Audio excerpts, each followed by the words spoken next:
Assalamualaikum warahmatullahi wabarakatuh, teman-teman.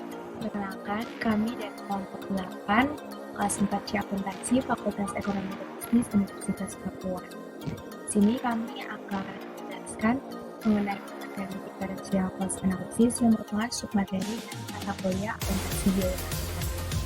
Kelompok 8 terdiri dari saya sendiri, Pratini Jaya, lalu teman saya Pak Adria dan Kak Gira. Baik, yang pertama kita akan menjelaskan mengenai pendapatan diferensial atau diferensial gain. Itu merupakan pendapatan yang berbeda dalam suatu kondisi dibandingkan dengan kondisi yang lain.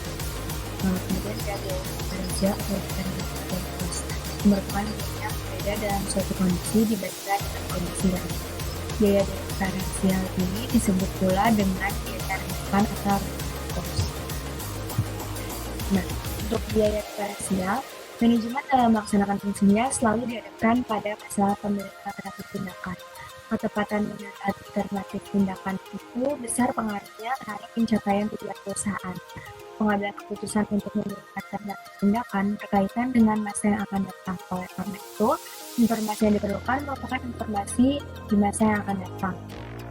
Informasi biaya masa yang akan datang berbeda di antara alternatif tindakan, yaitu merupakan biaya relevan. Jadi, biaya relevan atau biaya diferensial ini memiliki dua ciri. Yang pertama, merupakan biaya masa yang akan datang, dan yang kedua, berbeda di antara alternatif tindakan. Di sini ada contohnya. Pada tabel di sini, harga bahan baku dan upah langsung merupakan biaya masa yang akan datang. Dalam pemilihan alternatif, upah langsung merupakan biaya relevan, karena berbeda-beda untuk setiap jenis bahan baku. Sedangkan untuk harga beli adalah biaya tidak relevan atau irrelevant cost, karena sama untuk setiap bahan. Nah, kemudian ada perbedaan full cost dan differential cost. Untuk unsur biaya, full cost itu merupakan biaya langsung dan biaya tidak langsung. Dan untuk differential cost, unsur biayanya berbeda dalam kondisi yang berbeda. Contohnya, jika pengambilan keputusan berkaitan dengan pemanfaatan kapasitas produksi, maka biaya diferensial yang sangat penting dalam pengambilan keputusan adalah perubahan biaya dalam hubungannya dengan perubahan volume kegiatan. Kemudian untuk full cost, sumber informasinya didapat dari catatan akuntansi reguler perusahaan. Sedangkan untuk diferensial cost, sumber informasi didapat dengan merancang sistem akuntansi yang dapat memisahkan biaya menurut perilakunya dan memisahkan biaya menurut hubungan biaya dengan cost objektif, sehingga memerlukan penafsiran biaya diferensial sesuai dengan masalah yang dihadapi oleh pengambilan keputusan. Untuk perspektif waktu, full cost yaitu masalah dan masa yang akan datang, dan differential cost hanya masa yang datang. Lalu masuk ke pengambilan keputusan. Pengambilan keputusan di sini dibagi menjadi 4, yaitu yang pertama menerima atau menolak pesanan khusus, yang kedua menambah atau menambahkan jenis produk atau dokumen, dan dibagi lagi menjadi 2, yaitu bisa meniadakan jenis produk atau menambah jenis produk. Yang ketiga, membuat sendiri produk atau dan terakhir menjual atau memproses teknologi hasil produksi. Kita akan membahas satu-satu. Yang pertama itu menerima atau menolak pesanan khusus. Contohnya, perusahaan selama ini menjual produk dengan harga Rp2.000 per unit. Biaya tetapnya Rp300.000 dan biaya variabelnya Rp1.200 per unit. Penjualan rata-rata selama ini itu sebanyak 1.000. Perusahaan mendapatkan pesanan sebanyak 100 unit, tetapi dengan harga Rp1.400 per unit. Jika diasumsikan, perusahaan masih memiliki kapasitas produksi. Lalu, apakah pesanan bisa diterima atau ditolak? Berdasarkan analisis tersebut, sebaiknya perusahaan menerima pesanan tersebut walaupun harganya lebih rendah dari harga jual perusahaan, karena ternyata tambahan pendapatan yaitu Rp140.000 besar dari tambahan yaitu Rp120.000. Berarti ada perbedaan margin kontribusi sebesar Rp20.000. Baik, pembahasan selanjutnya akan dilanjutkan oleh rekan saya. Baik, selanjutnya yaitu biaya produksi yang bersifat tetap dan biaya usaha yang merupakan biaya yang tidak dapat berubah dalam pengambilan keputusan menerima atau menolak suatu pesanan. Di sini terdapat perbedaan yang mana pada saat perusahaan tidak menerima pesanan khusus, pendapatan yang perusahaan tersebut dapatkan hanya sebesar Rp2 juta. Tetapi pada saat perusahaan menerima pesanan khusus, pendapatannya menambah menjadi Rp2.140.000. Walaupun pesanan khusus tersebut harganya lebih rendah dari harga penjualan standarnya, tetapi bisa kita lihat dari data tersebut terdapat pendapatan yang lebih daripada perusahaan tidak menerima pesanan khusus, yaitu selisihnya sebesar Rp110.000.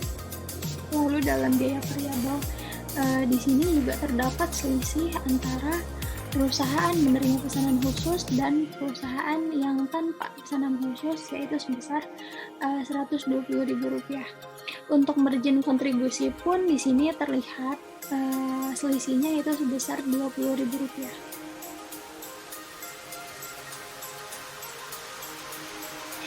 Baik, selanjutnya yaitu menambah atau meniadakan jenis produk. Yang pertama yaitu meniadakan jenis produk atau departemen. Terdapat beberapa jenis biaya yang harus dipertimbangkan dalam meniadakan jenis produk atau departemen. Yang pertama, biaya terhindarkan. Biaya terhindarkan ini adalah biaya yang tidak akan terjadi jika suatu jenis produk atau departemen ditiadakan. Lalu yang kedua, biaya tak terhindarkan adalah biaya-biaya yang tetap yang akan terjadi walaupun suatu jenis produk itu ditiadakan. Yang ketiga adalah biaya kesempatan, adalah penghematan biaya sebagai akibat dari dipilihnya alternatif tertentu. Dalam pengertian ini, biaya terhindar merupakan biaya relevan yang karena pembedaannya pada pemilihan suatu alternatif tindakan. Nah, contohnya yaitu di sini ada suatu departemen store yang memiliki 3 departemen utama. Yang pertama departemen makanan, departemen pakaian, dan departemen elektronik.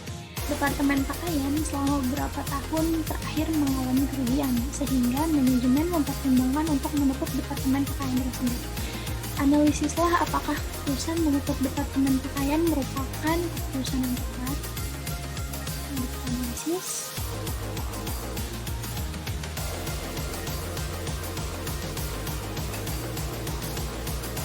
Baik, di sini hasil analisisnya yaitu di mana terdapat 3 departemen dengan penjualan yang departemen pertama yaitu 5.000, lalu untuk departemen makanan sebesar 4.000 dan departemen elektronik sebesar 500. Dengan jumlah penjualan 3 departemen tersebut adalah 9.500.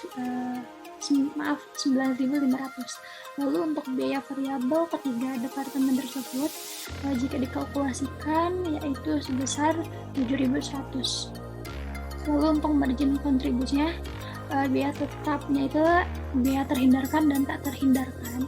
Untuk yang terhindarkan itu dikalkulasikan 3 departemen sebesar Rp1.325.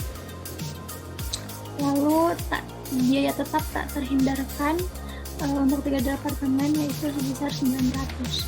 Dengan jumlah total semua 3 departemen tersebut yaitu 2.225.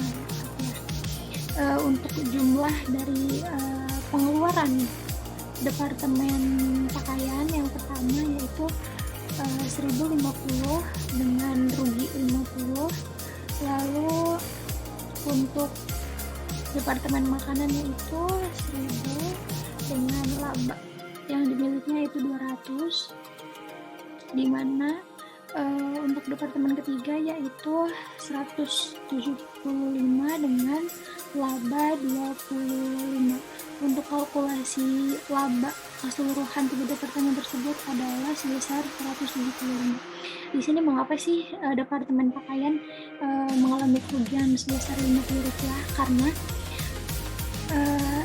dilihat dari biaya marginnya atau margin kontribusi yang dikeluarkan oleh departemen tersebut yaitu hanya sebesar Rp1.000, tetapi di sini terdapat pelonjakan sebesar Rp50. Jadi adanya penambahan margin kontribusi yang menyebabkan departemen pakaian tersebut rugi.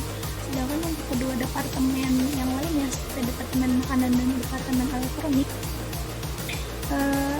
mereka mengeluarkan margin kontribusinya itu kurang dari margin kontribusi yang dikeluarkan sebelumnya. Seperti Departemen Makanan, margin kontribusi yang dikeluarkan sebelumnya itu sebesar 1.200, tetapi pada akhirnya hanya menghabiskan 1.000, lalu adanya laba Rp200. Sama halnya dengan Departemen Elektronik juga.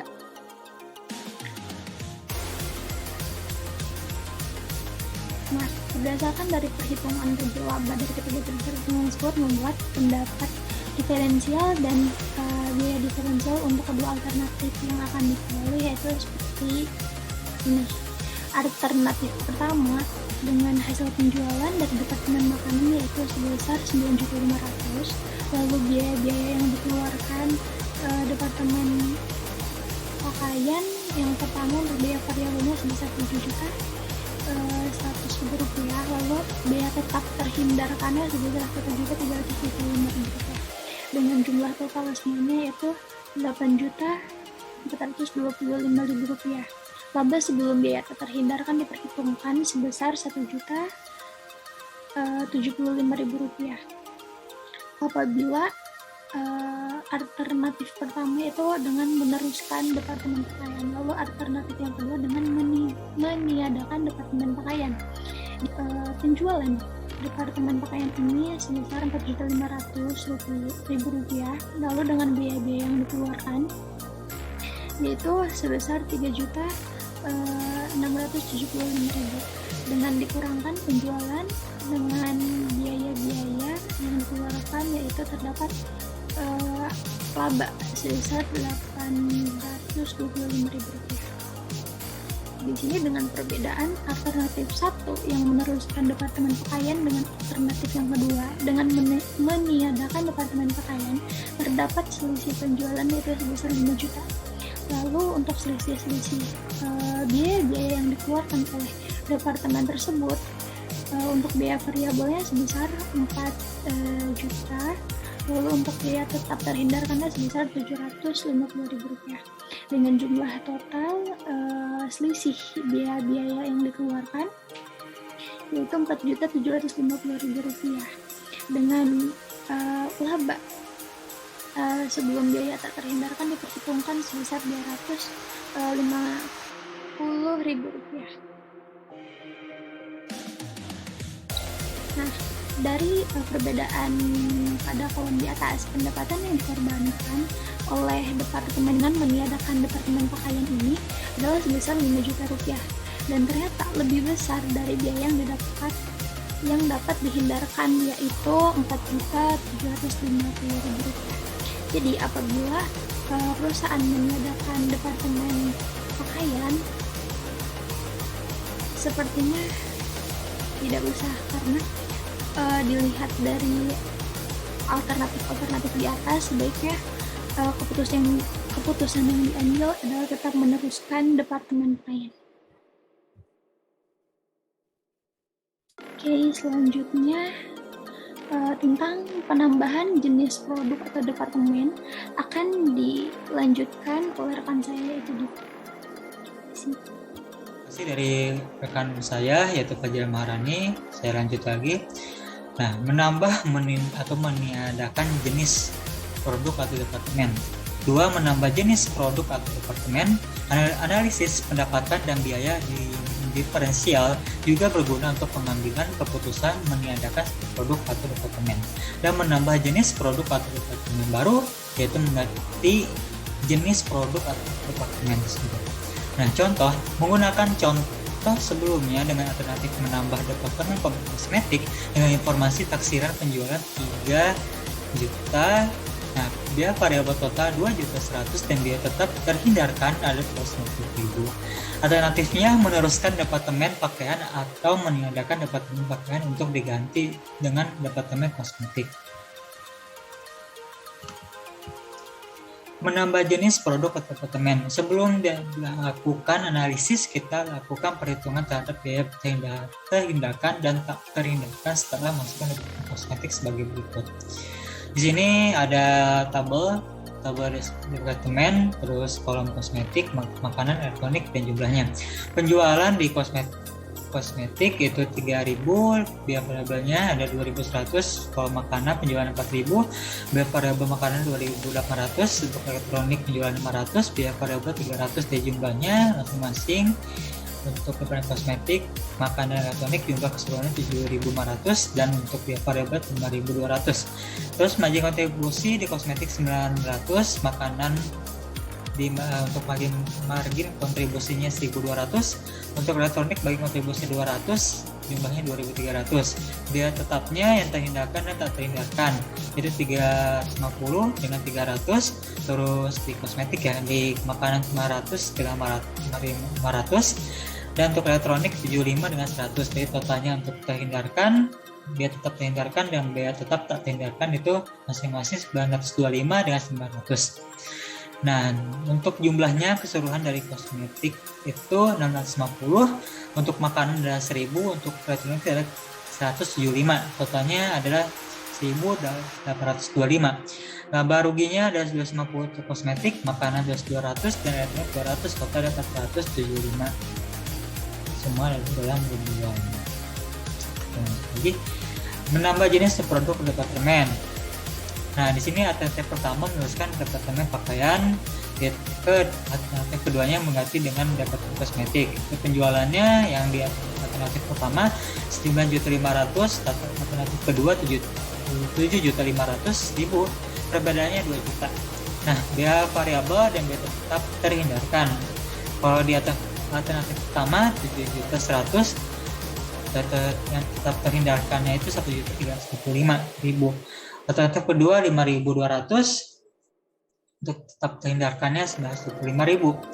Perbedaannya untuk variabelnya, untuk variabel ya, biaya variabel 1.900.000, untuk tetap terhindarkan itu 400.000. Jadi jumlahnya dari alternatif pertama dan alternatif kedua, dari penjualan tambah biaya variabel dan biaya tetap terhindarkan, jumlahnya alternatif pertama 8.475.000, untuk alternatif kedua 6.125.000. Perbedaannya ada 2.100.000. Laba sebelum biaya tak terhindarkan diperhitungkan, yaitu untuk alternatif pertama 1.075.000, untuk alternatif kedua 1.375.000. Perbedaannya adalah 300.000. Nah, ternyata biaya kesempatan atau opportunity cost, kalau alternatif kedua dipilih adalah 2.300.000, lebih kecil dari biaya yang dapat terhindarkan atau yang dapat dihindarkan, yaitu 2 juta. Jadi keputusannya sebaiknya diambil yang menggantikan departemen pakaian dengan departemen kosmetik. Ini membuat sendiri atau membeli. Jadi membeli atau membuat sendiri itu ya, apa sih membuat atau membeli? Nah, perusahaan sekarang membuat dan mempertimbangkan akan membeli dari pemasok luar atau outsourcing. Sedangkan yang selanjutnya, perusahaan sekarang membeli dari pemasok luar dan mempertimbangkan akan membuat sendiri, in-house sourcing. Jadi di yang outsourcing ini, yang bagian pertama, jadi fasilitas yang digunakan untuk membuat dihentikan pemakaiannya, biaya diferensial berupa biaya terhindarkan, dan biaya diferensial berupa harga beli dari pemasok luar. Jadi putusannya, jadi ya si A lebih besar pada B, alternatif membeli dapat dipilih. Jika A lebih kurang dari B, alternatif membeli tidak dapat dipilih. Nah, fasilitas yang digunakan untuk membuat dapat disewakan atau dioperasikan untuk membuat bisnis yang lain. Biaya diferensial berupa biaya terhindarkan A, dan pendapatan diferensial B, dan biaya diferensial berupa harga beli dari pemasok luar C. Nah, keputusan jika A tambah B lebih besar C, itu alternatif membeli dapat dipilih. Nah, jika A tambah B kurang dari C, alternatif membeli tidak dapat dipilih. Selanjutnya untuk yang bagian kedua, dia in-sourcing yang mempertimbangkan akan membuat sendiri. Jika tidak diperlukan tambahan produksi, biaya diferensial harga beli yang dapat dihindari A. Biaya diferensial biaya untuk membuat B. Keputusannya jika A lebih besar pada B, alternatif membuat dapat dipilih. Jika A dikurang dari B, itu alternatif membuat tidak dapat dipilih. Nah, diperlukan tambahan fasilitas produksi, biaya diferensial harga beli yang dapat dihindari. A, dan biaya diferensial biaya untuk membuat B, dan aktiva diferensial berupa investasi dalam fasilitas itu ditambahkan C. Keputusannya jika semua unsur ekonomis fasilitas produksi jumlah nilai tunainya itu A ditambah B lebih besar pada C, maka alternatif membuat sendiri dapat dipilih. Kita lanjut. Nah, membuat sendiri atau membeli. Nah, ini masih membuat sendiri atau membeli.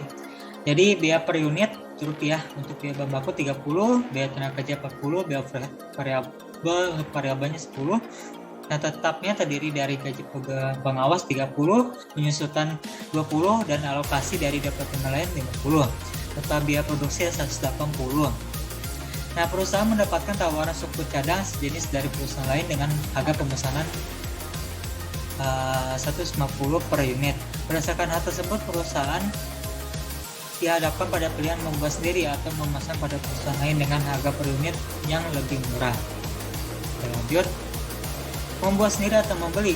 Dalam hal ini, pengambilan keputusan harus mempertimbangkan biaya, terhindarkan dan mengabaikan biaya tidak relevan atau biaya tidak terhindarkan. Seperti biaya alokasi dari departemen lain, biaya penyusunan merupakan biaya akibat keputusan masa lalu, sehingga termasuk biaya tidak relevan dalam mengambil keputusan. Jadi yang perlu diperhitungkan dalam analisis pengambilan keputusan adalah hanya biaya yang relevan saja, yaitu biaya yang berbeda karena dipilih suatu alternatif tindakan. Nah, ini masih membuat sendiri dan atau membeli. Nah, jadi di sini pembahasan biaya diferensiasi per unit membuat dan membeli. Biaya bahan baku 30, membelinya kosong, biaya tenaga kerja 40, membelinya kosong. Untuk yang membuatnya biaya variabel 10, tetapnya gaji pengawas 30, yang sebelah kanannya membeli kosong keduanya. Total biayanya untuk membuat 110 dan membelinya 150. Selisih menguntungkannya adalah 40. Nah, ternyata dengan membuat sendiri terdapat selisih menguntungkan sebesar 40 per unit suku cadang yang diproduksi, sehingga perusahaan memilih alternatif membuat sendiri suku cadang yang dibutuhkan. Terima kasih dari penjelasan kami. Mohon maaf kalau ada kekurangan, mudah-mudahan bermanfaat bagi yang mendengarkan. Wassalamualaikum warahmatullahi wabarakatuh.